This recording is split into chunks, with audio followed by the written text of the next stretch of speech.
నిత్య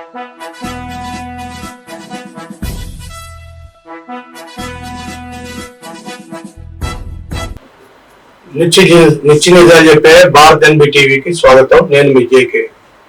మిత్రులారా, ఎస్ చంద్రశేఖర్ ప్రధానమంత్రిగా ఉన్నప్పుడు భారత్ ఆర్థిక పరిస్థితుల్లో ఉంది అని అప్పుడు ఆనాటి ప్రధానమంత్రి మన భారతదేశపు బంగారాన్ని కొన్ని వేల టన్నులు తీసుకెళ్లి వేరే దేశాల్లో తాకట్టు పెట్టారు.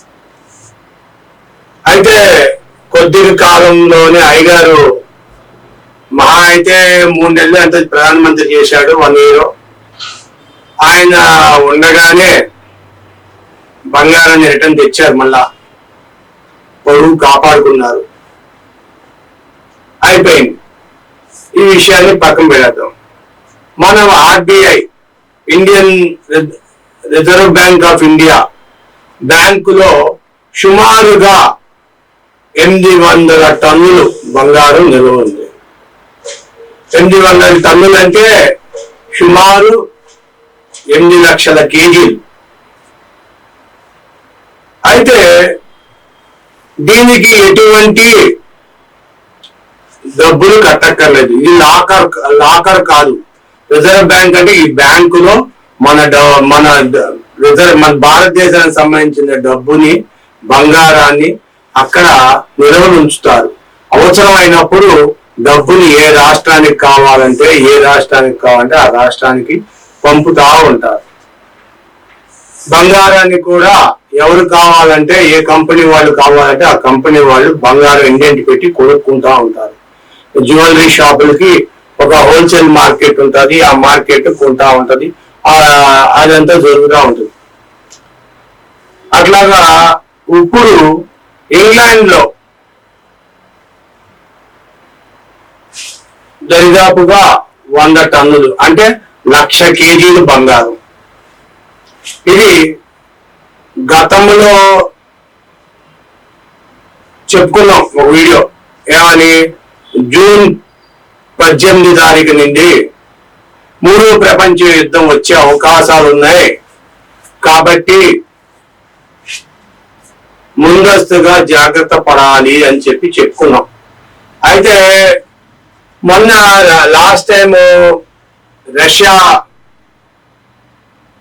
ఎక్కడో బంగారం పెట్టింది. రష్యా బంగారాన్ని ఆ దేశం వాళ్ళు ఇవ్వకుండా నొక్కేశారు. ఇజ్రాయిల్ అవన్నీ జరుగుతున్నాయి యుద్ధాలు.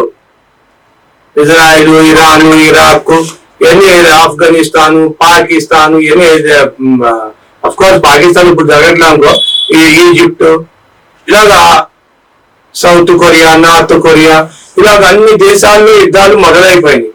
అమెరికాకు సంబంధం లేకుండా అమెరికా వెళ్ళి వాళ్ళందరికీ సపోర్ట్ చేయడాలు, ఇజ్రాయెల్ కి వాళ్ళకి సపోర్ట్ చేయడం, రష్యా వాడికి ఓ పక్క ఆర్థిక సహాయం చేయడాలు. రష్యా సోవియట్ యూనియన్ ఎప్పుడైతే కుప్పకూలిపోయిందో కమ్యూనిస్ట్ పార్టీ అప్పుడు కుప్పకూలిపోయింది. రష్యా అంతా ఇప్పుడు డిక్టేటర్ లాగా తయారైంది. రష్యా వాళ్ళు ఇష్టారాజ్యంగా చేస్తున్నారు.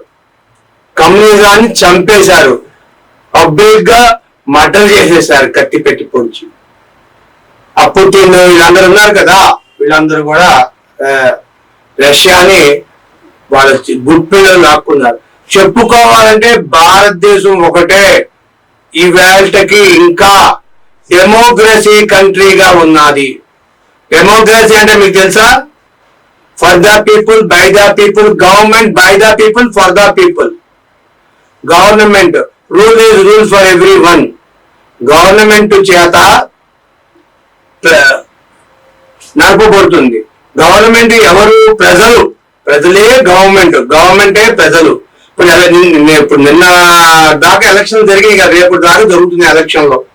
ఎలక్షన్ జరుగుతున్నాయి. రేపు 4వ తారీఖున ఈవీఎం పెట్టెల్లో వాళ్ళ జాతకాలు రాసి పెట్టాం. ఇదే డెమోక్రసీ. డెమోక్రసీ అంటే ఇంకోటి కాదు. మనకి వాక్ స్వతంత్రం, దేవుడు కావాలంటే దేవుణ్ణి ప్రార్థించుకునే స్వతంత్రం, వాక్ స్వతంత్రం, అలాగే మనకి ఏ భాషలో మాట్లాడుకుంటే ఆ భాషలో మాట్లాడుకోవచ్చు, ఏ దేశం కావాలంటే ఆ దేశం వెళ్ళొచ్చు, నువ్వు ఆ దేశం వెళ్ళడానికి ఏం లేదంటే రిస్ట్రిక్షన్ లేదు. ఆల్ ఆర్ ఈక్వల్, అందరూ సమానమే. మానవులు, హిందువులు, ముస్లింలు, క్రైస్తువులు, సిక్కులు, ఇంకా అలాగా అన్ని దేశాల అన్ని చెప్పుకోవాలంటే భారతదేశం యునైటెడ్ స్టేట్స్ ఆఫ్ అమెరికా అని చెప్పుకున్నట్టుగా యునైటెడ్ స్టేట్స్ ఆఫ్ రిలీజియస్ అని చెప్పి చెప్పుకోవచ్చు మనం భారతదేశాన్ని. యుఎస్ యునైటెడ్ రిలీజియస్ ఆర్గనైజేషన్ అని చెప్పి మనకి ఎప్పుడో పేరుంది.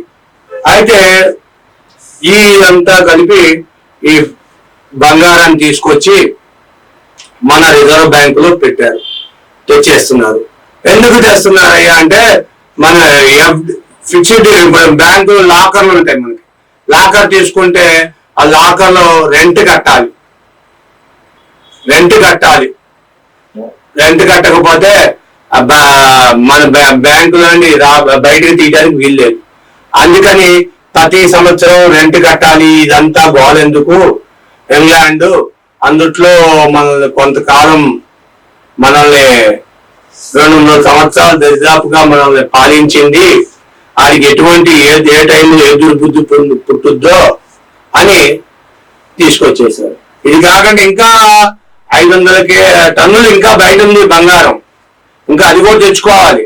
ఇప్పుడే భారతదేశం జీడిపి పెరుగుతుంది. మొన్నటిదాకా 7.2 అంత ఉండేది, ఇప్పుడు 8.5 వస్తుంది జీడిపి. జీడిపి అంటే ఆర్థిక అభివృద్ధి, డెవలప్మెంట్. మనం అందరం ఖర్చు పెట్టిన రూపాయి అన్ని కూడా కేంద్రానికి వెళ్ళి ఆ కేంద్రానికి దగ్గర నుండి మనకి స్టేట్లకు వస్తున్నాయి. జీడిపి అంటే గ్రోత్, డెవలప్మెంట్ ఎంత పెరుగుతుంది, ఆర్థిక వ్యవస్థ ఎంత పెరుగుతుంది. ఇప్పుడిప్పుడే మన భారతదేశాన్ని ఒక అభివృద్ధి చెందిన దేశం కింద చూస్తున్నారు. ఇంతకుముందు అభివృద్ధి చెందే దేశం కింద చూసేవారు, ఇప్పుడు అభివృద్ధి చెందిన దేశం కింద చూస్తున్నారు. మరి ఇది ఇలా నిలబెట్టుకుంటామో మరి పడేసుకుంటామో ఎవరికి తెలియదు. ఏ ప్రభుత్వం ఏం చేస్తుంది, ఈ ప్రభుత్వాలు ఎంతవరకు నిలబెడతాయి అనేది పరిస్థితిలో ఉంది. ఎందుకురా ఈ పరిస్థితి అంటే ఎలా ఉందంటే పెట్టపోరు పిల్లి తీర్చిందన్నట్టుగా ఉంది. ఎవడు ఎప్పుడు ఏం మాట్లాడుతున్నారో, ఎవడు ఎప్పుడు ఏం చేస్తున్నారో ఎవరికి తెలియట్లా. కొత్త రూల్స్ ఏమో. ఈ మోడీ 3వ సారి గెలిస్తే ఈసారి ఫుల్ లైట్స్ మాట ఏంటంటే అంత 100 రోజుల్లో ఏం చెయ్యాలో అవన్నీ చేస్తాడంట.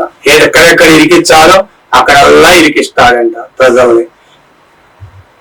ఏది మనం చెప్పింది కాదు, మోడీ చెప్పింది కాదు, కాంగ్రెస్ వాళ్ళు చెప్పేది.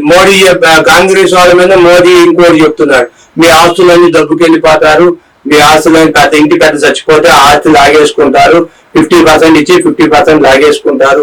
అది ఎంత ఏంటో మాట్లాడుతున్నారు. సరే ఏదైనా మాట్లాడుకోవచ్చు, మంది డెమోక్రసీ కంట్రీ కాబట్టి వాక్ స్వతంత్రం, మంది ప్రజాస్వామ్యం, అచ్చ తెలుగులో చెప్పాలంటే ప్రజాస్వామ్యం కలిగిన దేశం మంది.